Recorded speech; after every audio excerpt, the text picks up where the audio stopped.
Texas, home to one lone star waving in the wind, the Alamo, and small town life that's authentically Texan, where the county fair is king. And for this couple, roping and wrestling is the rodeo dream. For Academy Sports and Outdoors, I'm Marty Smith, and this is Traditions.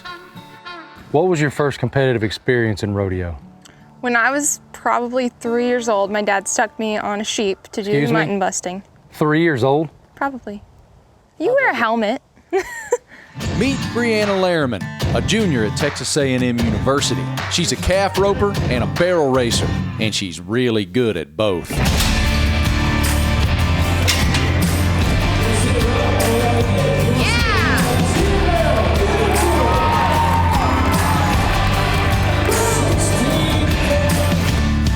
All right, explain this to me. What is mutton busting? Wrap your arms around the sheep and you ride it as far down the arena as you can, and you try to hang on as long as you can. I won the Houston mutton busting one time. You won the Houston mutton busting. At what age? 5. You were 5 years old. Mm-hmm. You remember it? Yeah. What do you remember? I remember the huge arena and the trophy and the buckle. How'd you get into this? My dad. What influence did he have? He pro-rodeoed steer wrestling for a while. He put me on horses as a kid, and I did play days and then just went to it. And you decided that you wanted to pursue it in college as well. Yes. I actually got a lot of scholarships for it, so it's definitely helped me through college, and it's been a lot of fun. So I'm a little intrigued by the collegiate rodeo. Mm-hmm. I didn't know that existed. I had no idea there even was collegiate rodeo. Describe to me what that's all about. All throughout the year, I'm competing in my own region. At the end of the year, the top 3 in each event go to the College National Finals in Wyoming. And that's where you compete against the top 3 in every region. And how did that unfold for you? I ended up 3rd in the nation last year. Heard that. Brianna's not the only one bringing home hardware. So is her man, Mitchell Hutto, a senior at A&M. He's a nationally recognized steer wrestler, and he lives and breathes rodeo. How would you describe your passion for rodeo? Oh, I love it. That's all I want to do and all I think about. I'll be sitting in class and they'll be lecturing away and I'll have to be writing notes, and I'll be thinking about what rodeo I'm going to the next weekend, and that's all I think about. I ate up with it. Mitchell's buckle, hat, and sheepish grin, and desire to wrestle 800-pound nemesis speak to the passion for rodeo in Texas. What is the impact of rodeo culturally in Texas? How much does it mean to Texans? Oh, it's huge. There's only 2 things people do on Friday and Saturdays in the fall. That's either go to a football game or to the rodeo. Grabbing those horns, twisting that head, and flipping that beast is every bit as wild as it looks. The first thing you do is you make her move out of your saddle, and you want to put your weight on that steer's back. Wherever he goes, you're going to go with him. Grabbing onto his neck like in a headlock? Yeah. You want to keep a little pocket of air right here and just squeeze right here, keep him above you, but you want to be squeezing, bringing him to you. And that way, he'll wherever he goes, you're going to go.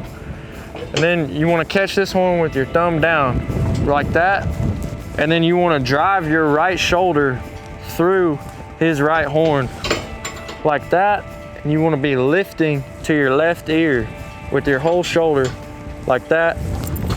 And then you throw your feet out, your left leg back a little bit, and you push off with your right toe, and you just slide that steer with your elbow up, out over the top of him. You want to be over the horns, so whenever he comes around you, you can get to his nose.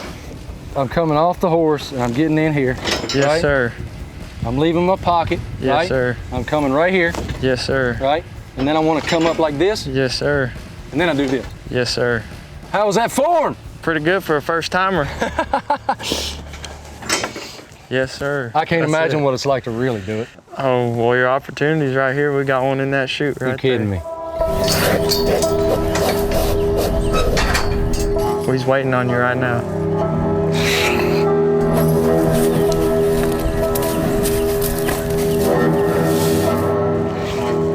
I mean, how am I gonna look a cowboy in the eye and say no? Mitchell's challenge required some soul searching. Do I really want to do that? The consequences could be serious. This was last week. Oh, We have to run around metal barrels, not plastic. And if you hit one going 30 miles per hour, it hurts. Did that slice you up? Yes, it was very painful. I tore my LCL and a hamstring tendon right at 6 weeks before I went to the college national finals this summer. That one, you could see my flesh. I can see that you have an impale. You got hurt. Yeah. How'd you tear it? Right here in this practice pen, I was running some stairs and I go and my feet turned. I hit this sand and this foot just stuck in that sand and went. So it's the same thing, Marty. Drive that shoulder. Okay. And you just push off your right toe and hold this left leg back.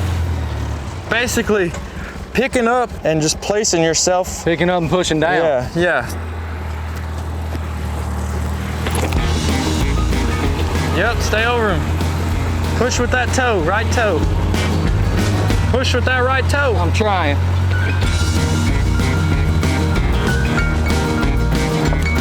Keeping that right front, keeping that toe point is hard. Shoot, I think you're ready for the real one. I don't know if I'm ready for the real one. Should I really try this? Hell yeah. You're in Texas. Come on.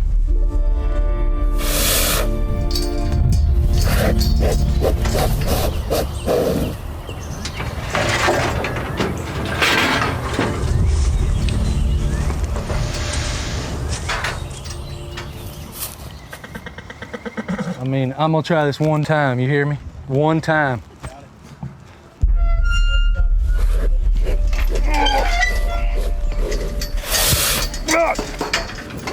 Get him like you were sliding that dummy. Like he's here? Yeah. Whenever he starts to run, just get up over him and just slide push with your feet. Okay. You ready? I think so. Go ahead. Slide your feet.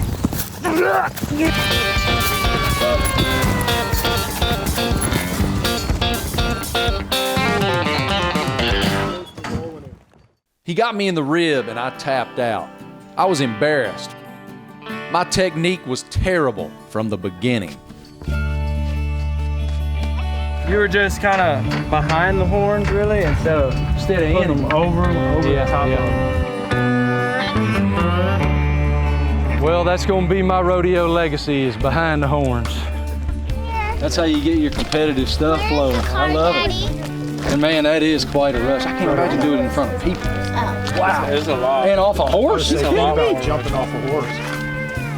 Rodeo is an amazing culture, comprised of hard-working, blue-collar folks, proud of their passion and their roots. They're great athletes, and trust me, they're all a little bit crazy too.